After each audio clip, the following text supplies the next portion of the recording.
दोस्तों नमस्कार, आप सभी का स्वागत है आपके अपने चैनल गोल्डन पाठशाला में। प्यारे बच्चों, ये प्रश्न पत्र आप देख पा रहे हैं।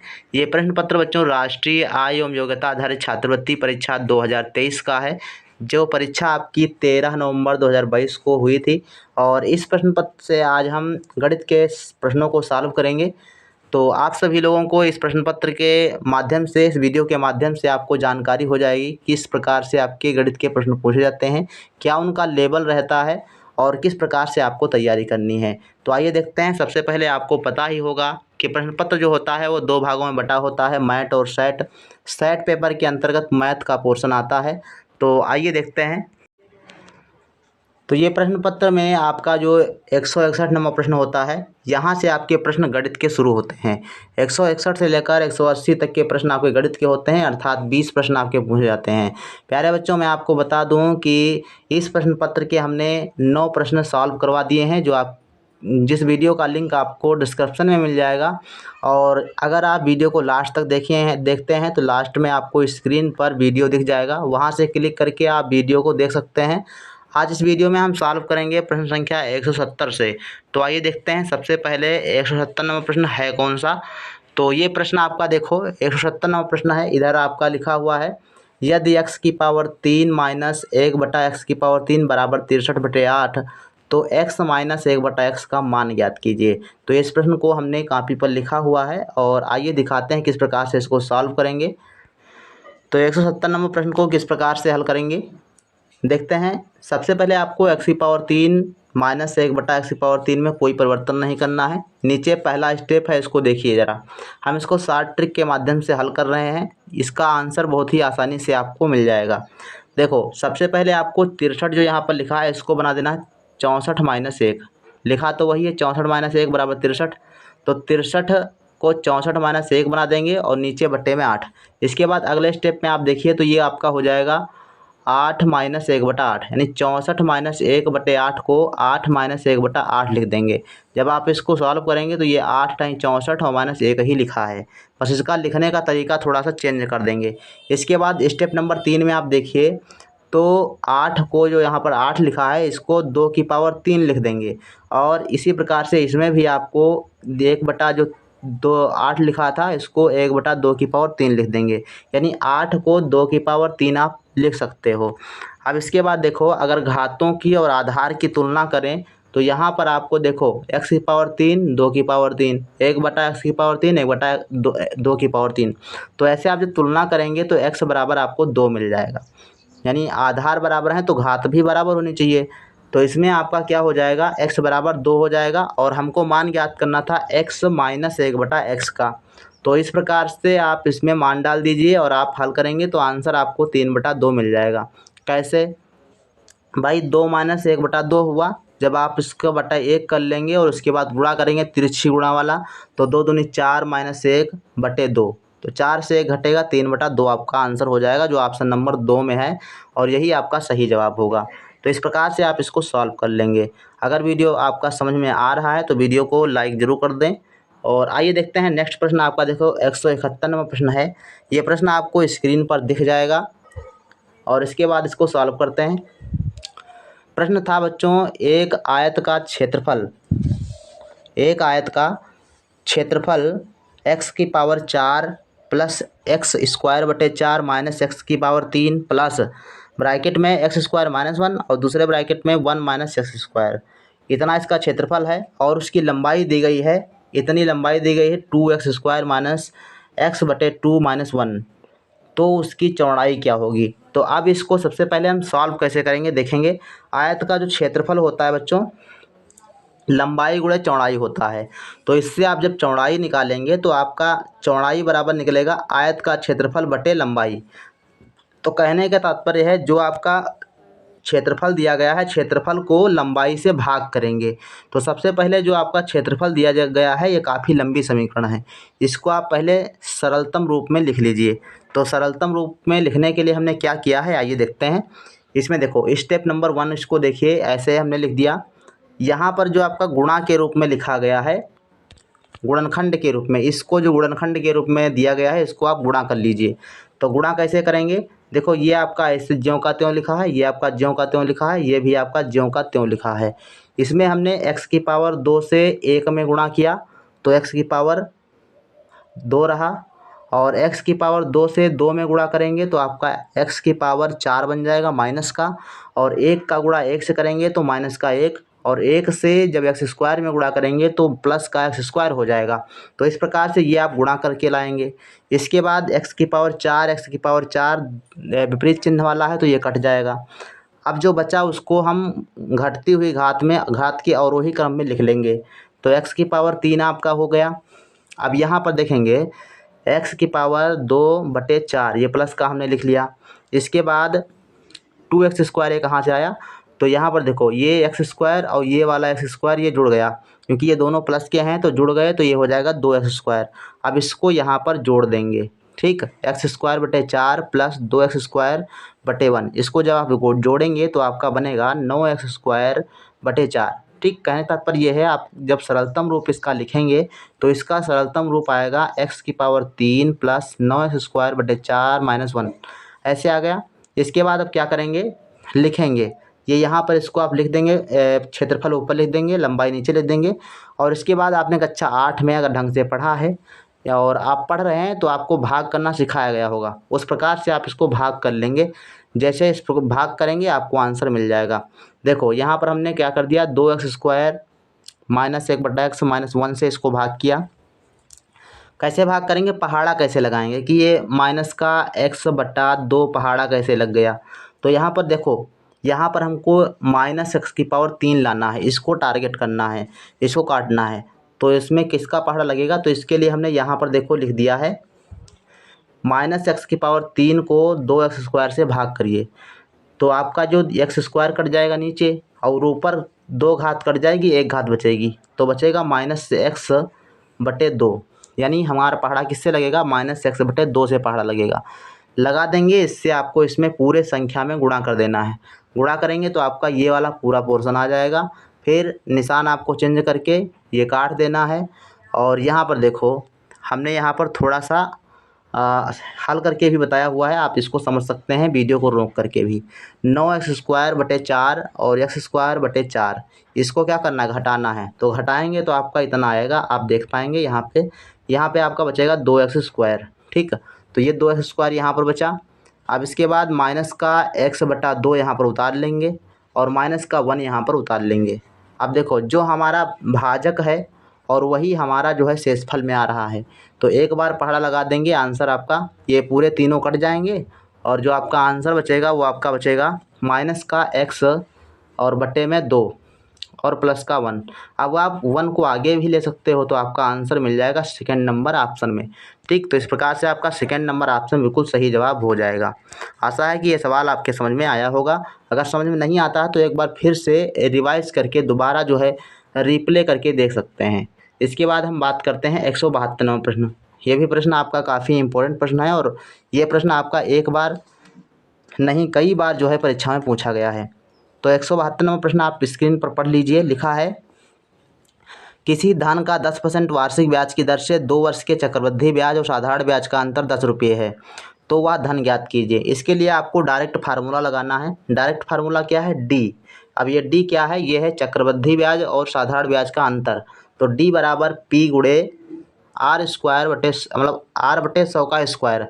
ये फार्मूला तभी लगेगा जब आपका समय 2 वर्ष हो, ध्यान रखिएगा इसको। यानी अंतर ये तभी ज्ञात अंतर वाला ये फार्मूला तभी लगेगा जब आपका समय 2 वर्ष दिया हो। इसमें देखो आप दर जो दी गई है, यानी R का मान दिया गया है 10% और D मतलब अंतर दिया गया है 10। ठीक, यहाँ पर अंतर 10 रुपये होगा, वर्ष नहीं है, और समय आपका 2 वर्ष दिया गया है। तो इस प्रकार से इस फार्मूले में इसको डाल देंगे और सॉल्व कर लेंगे। तो D का मान 10 दिया गया है, P का मान ज्ञात करना है, R² बटे 100, R का मान 10/100 लिख देंगे, 0 1 काट देंगे और गुणा करेंगे तो ये हो जाएगा P बटे 100 हो जाएगा। यहाँ पर सॉल्व करेंगे। अब इसके बाद इसको तिर्यक गुणा कर देंगे तो P का मान 1000 आ जाएगा, जो ऑप्शन नंबर 3 में है आपका, यही मूलधन आपका हो जाएगा और सही जवाब आपको मिल जाएगा। आशा है कि सवाल आपको समझ में आया होगा। 173वां प्रश्न कहता है, प्रथम 10 आभाज्य संख्याओं का माध्य है तो समांतर माध्य पूछे चाहे माध्य पूछे, ध्यान रखिएगा माध्य का सूत्र होता है पदों का योग बटे पदों की संख्या। तो क्या करेंगे, सबसे पहले ध्यान दें कि 10 अभाज्य संख्याएं आपको चुनना है। तो अभाज्य संख्याएं कहाँ से शुरुआत होती हैं, 2 से शुरुआत होती है। सबसे छोटी अभाज्य संख्या होती है 2। तो 2 से लेकर जितनी आपकी 10 आ जाएं, तो 2 से लेकर 29 तक की अभाज्य संख्याएं लिखोगे तो आपको 10 अभाज्य संख्याएं मिल जाएंगी। फिर इनको जोड़ लेना है, जोड़ने के बाद 10 से भाग कर देना है। पदों का योग बटे पदों की संख्या, ठीक, यानी संख्याओं का जो अंक आपके लिखे हैं इनको जोड़ देंगे और उसके बाद जितने पद हैं यानी 10 हैं तो 10 से भाग कर देंगे।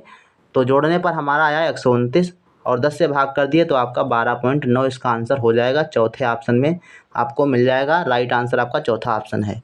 प्रश्न संख्या 174, ये प्रश्न कहता है बच्चों, आप स्क्रीन पर प्रश्न को देखिए। प्रश्न कहता है कि यदि x बटे 5 बराबर y बटे 8 हो तब x प्लस 5 बटे y प्लस 8 का मान ज्ञात कीजिए। तो इसको आप कैसे सॉल्व करेंगे, देखो हमने क्या किया है, x बटा 5 प्लस 1 कर दिया, दूसरे तरफ बराबर में भी 1 जोड़ देंगे, यानी बराबर के दोनों तरफ अगर सेम कार्य करेंगे तो कोई परिवर्तन नहीं होगा। तो इस प्रकार से हमने किया। इसके बाद क्या करेंगे, बटे 1 के बटे 1 कर दो, तिरछी गुणा करके इसको सॉल्व करो।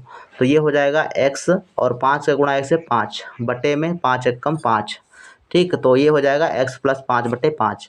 अब देखो ये आपका देखो x बटा 5 और यहाँ पर देखो y बटे 8। अब इसको जब आप तिर्यक गुणा करेंगे तो y प्लस 8 को 5 की जगह लिख दीजिए और 5 को इसकी जगह रख दीजिए। ये हम रख सकते हैं क्योंकि इधर जो भी आपका भाग में होता है दूसरी तरफ गुणा में जाता है और उधर से जो गुणा में होता है वो भाग में आता है।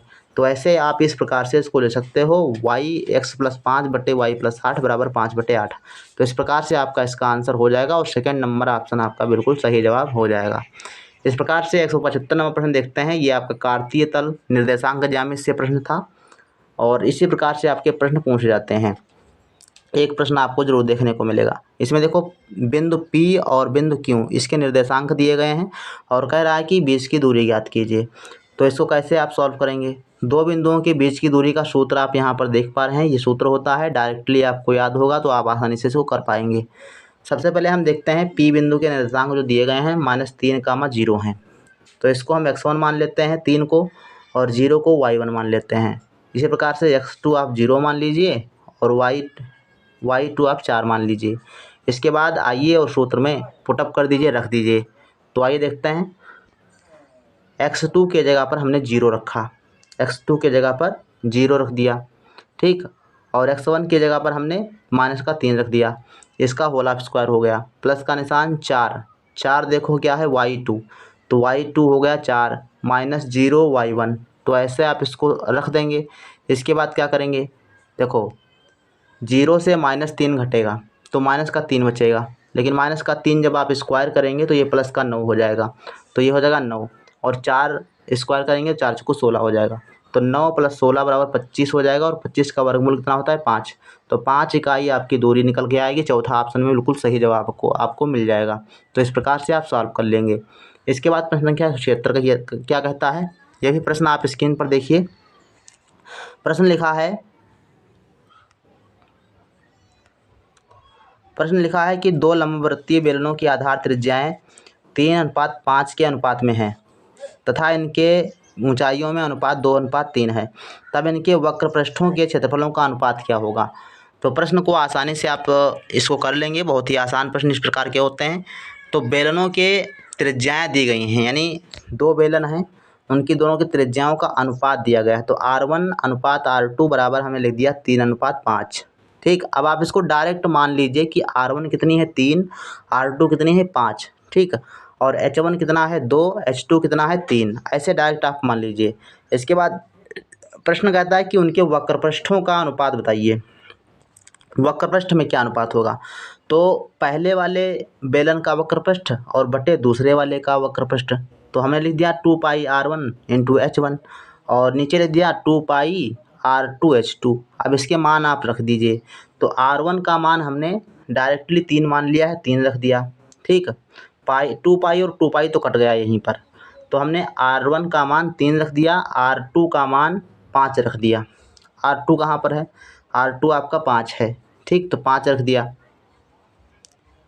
और इसके बाद देखो H1 का मान कितना है 2, तो H1 का मान हमने 2 रखा और H2 का मान 3, तो H2 का मान यहाँ पर 3 रख दिया।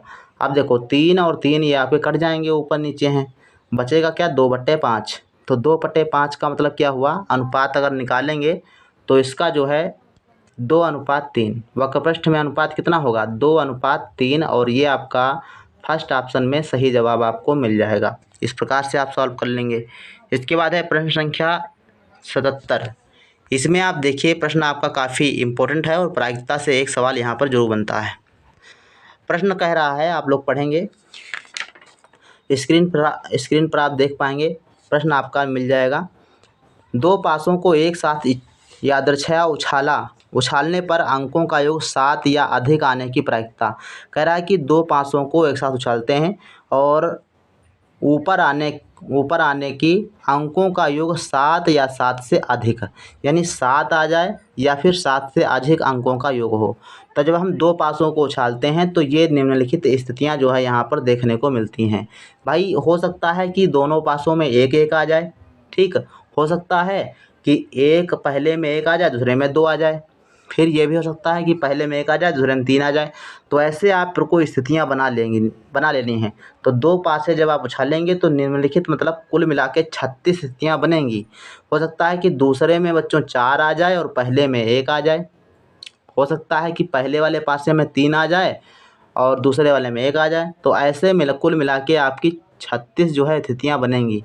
और इसमें कह रहा है कि 7 या 7 से अधिक आने की प्रायिकता ज्ञात करना है, यानी योग जो होना चाहिए वो 7 या 7 से अधिक होना चाहिए। तो हमने वह सभी जो है संभावनाएं काट दी हैं जो आपकी 7 से कम आती हैं। तो 7 से कम जितनी आती हैं वो आप काट दीजिए, बाकी जो शेष बची उनको गिन लीजिए कितनी हैं, ठीक। तो यहाँ पर देखेंगे 1 और 1 कितना होता है 2, तो 2 तो हमको लेना नहीं है, ठीक। 1 और 3, तो 1 और 3 4 हो जाएगा, तो 4 7 से कम होता है, तो क्या करेंगे इसको काट देंगे। तो ये हमारी संभावनाएं नहीं हैं, ये नहीं आ सकती, समझ में आई बात। तो इसके बाद प्रायिकता क्या होती है, तो यहाँ पर हमने लिखा है कि कुल संभावनाएं कितनी हैं 36, यानी कुल घटनाएं क्या घट सकती हैं, कुल घटनाएं 36 घट सकती हैं।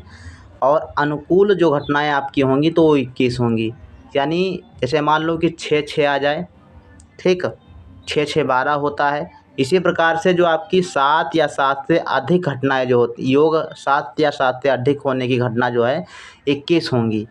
तो इस प्रकार से 21 लिखेंगे। प्रायिकता होती है अनुकूल संभावनाएं बटे कुल संभावनाएं।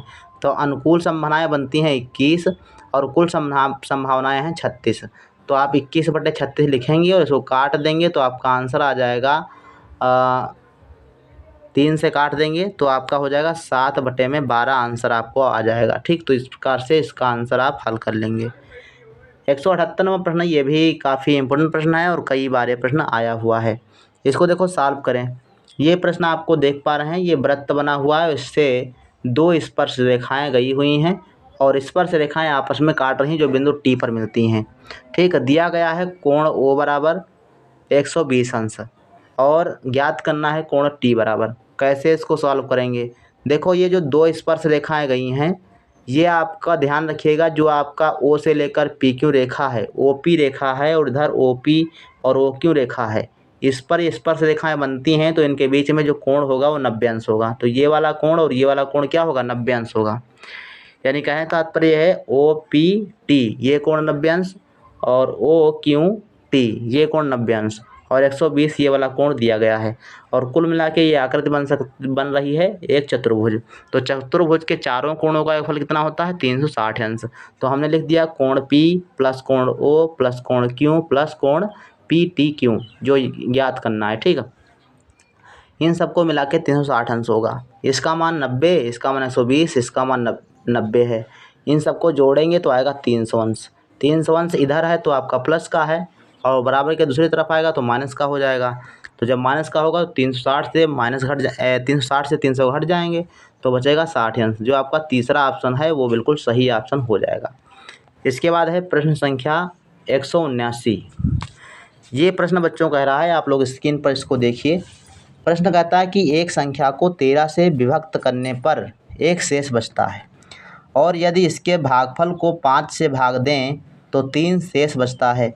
यदि संख्या को 65 से भाग दें तो शेषफल कितना बचेगा। ठीक है, संख्या को यदि 65 से भाग दें तो शेषफल कितना बचेगा, तो देखते हैं। तो देखिएगा, सबसे पहले हम मान लेते हैं कि मानक संख्या क्या है। मानक संख्या है x, संख्या है आपकी x। अब कह रहा है कि संख्या को 13 से भाग करते हैं तो एक शेषफल आता है। तो हमने यहाँ पर 13 से x को भाग कर दिया तो एक शेषफल यहाँ पर बचा। भागफल तो बताया नहीं गया, तो भागफल हमने यहाँ पर मान लिया कि माना भागफल कितना है, p है। अब इस सवाल से आप देख पाएंगे यहाँ पर ये लिखा है भागफल, यहाँ पर लिखा है शेषफल और यहाँ पर यह है भाज्य, सॉरी ये वाला बीच वाला भाज्य है और ये वाला भाजक है। तो इस प्रकार से आप यहाँ पर लिख देंगे भाज्य बराबर भाजक गुणे भागफल प्लस शेषफल। तो इसको जब आप यहाँ पर लिखेंगे तो x बराबर 13p प्लस 1 हो जाएगा। ठीक, समीकरण इसको 1 बना दीजिए। अब इसके बाद आगे हल करते हैं। दूसरी कंडीशन क्या कहती है, दूसरी कहती है यदि इसके भागफल को 5 से भाग दें, यदि इसके शेषफल को 5 से यदि इसके भागफल को 5 से भाग दें, तो भागफल हमने क्या माना है, भागफल हमने माना है p और p को 5 से भाग करते हैं। यहाँ पर हमने फिर से 5 से p को भाग किया तो कह रहा शेषफल बचेगा 3, तो शेषफल बचेगा 3। अब कह रहा है कि अब यदि संख्या को 65 से भाग दें तो शेषफल कितना बचेगा। तो देखो इसी कंडीशन में आपका सवाल बन जाएगा। तो ये 5 से हमने p को भाग किया और यहाँ पर भी भागफल नहीं बताएगा, तो भागफल आपका आया q। हमने मान लिया q भागफल आया। तो अब इस दृष्टि से आप जब समीकरण बनाएंगे भाज्य बराबर भाजक गुणे भागफल प्लस शेषफल, तो इस हिसाब से बनेगा p बराबर 5 गुणे q। 5 क्या है, 5 आपका भाजक है और q आपका भागफल, तो भाजक गुणे भागफल और प्लस शेषफल आपका 3। तो ये समीकरण बना लीजिए 2। अब इसके बाद समीकरण जो आपने फर्स्ट बनाई थी ये वाली, इसमें आपको मान डाल लेना है, किसमें, इसमें आपको मान डालना है p का। p का मान फर्स्ट वाली समीकरण में डाल दीजिए। हमने लिखा कि समीकरण 1 में p का मान डालने पर या रखने पर, इसको आप जब मान रखेंगे तो देखो किस प्रकार से इसको सॉल्व करेंगे। x बराबर 13p प्लस 1, तो p की जगह पर 5q प्लस 3 रखेंगे। ठीक, प्लस का 1 सॉल्व करेंगे, 13 पछे 65 आया और इंटू q आया प्लस 39 प्लस 1। ठीक, 39 और प्लस 1 कितना हुआ, 40। और ये लास्ट में जो आपका होता है यही आपका क्या होता है, शेषफल होता है। संख्या को जब आप 65 से भाग करेंगे तो ये 65 क्या हो जाएगा, 65 आपका हो जाएगा भाजक, क्या हो जाएगा, भाजक, और भागफल आपका हो जाएगा q। ठीक, और शेषफल आपका हो जाएगा 40 और x आपकी हो जाएगी संख्या जो है भाज्य। ठीक, तो इस प्रकार शेषफल आपका 40 आएगा। तो इस प्रकार से जो तीसरा ऑप्शन है वो बिल्कुल आपका सही हो जाएगा। इस प्रकार से आप इसको सॉल्व करेंगे। 180 नंबर प्रश्न देखो, लास्ट प्रश्न है। कह रहा है कि x minus x square minus 2x plus 3 बराबर 0। इसको आप कैसे सॉल्व करेंगे। आपने कक्षा 8 में बहुत सारे द्विघात समीकरणों को हल किया होगा। इस प्रश्न को सेम उसी प्रकार से हल कर लीजिए। देखो माइनस का 1 है एक्स स्क्वायर के गुणांक में, तो माइनस का 1 से 3 में गुणा करेंगे तो हो जाएगा माइनस का 3। अब माइनस का 3 क्या ऐसे गुणनखंड करना है कि जोड़ने या घटाने पर माइनस का 2 आ जाए और गुणा करने पर माइनस का 3 आ जाए। तो हमने गुणनखंड लगा दिया 3 माइनस 3 कामा माइनस 1। ठीक, 3 कामा माइनस 1 लगा दिया। अब जब ये 3 कम 3 हो जाएगा, 3 से 1 घटेगा 2 बचेगा। ठीक, तो इसको आप इस प्रकार से लिख सकते हैं, -2 जो लिखा है इसको 3 माइनस 1 लिख दीजिए, 2 हो जाएगा, ब्रैकेट खुलेगा तो माइनस का हो जाएगा। तो इस प्रकार से आप इसको सॉल्व कर लेंगे। फिर ये हो जाएगा माइनस का x, इसमें कामन, इसमें और इसमें कामन ले लीजिए, तो इसमें कामन माइनस का x ले लीजिए तो इसमें x प्लस 3 बचेगा, इसमें 1 कामन हो जाएगा तो x प्लस 3 बचेगा। पूरे में कामन x प्लस 3 है और बचेगा x माइनस 1। इसको जब सॉल्व करेंगे तो पहले वाले ब्रैकेट को सॉल्व करिए तो x प्लस 3 बराबर 0, x बराबर -3 आया और दूसरे में x बराबर 1 आया। तो इस प्रकार से x बराबर -3 कामा 1 आपके आंसर हो जाएंगे, जो सेकेंड नंबर ऑप्शन में आपको मिल जाएगा। तो इस प्रकार से इसको सॉल्व कर देंगे। तो ये रहा आपका वीडियो जिसमें हमने 11 प्रश्नों को सॉल्व किया है। काफ़ी लंबा वीडियो बना, लेकिन आपको आशा है कि सवाल आपको एक एक समझ में आ गया होगा। अगर वीडियो को समझ में आया है तो वीडियो को लाइक करें, साथ ही अपने दोस्तों के साथ ज़रूर शेयर करें। वीडियो बनाने में काफ़ी मेहनत लगी है, तो वीडियो को अपने दोस्तों के साथ ज़रूर शेयर करें, चैनल को सपोर्ट करें। मिलते हैं नेक्स्ट वीडियो में, तब तक के लिए धन्यवाद।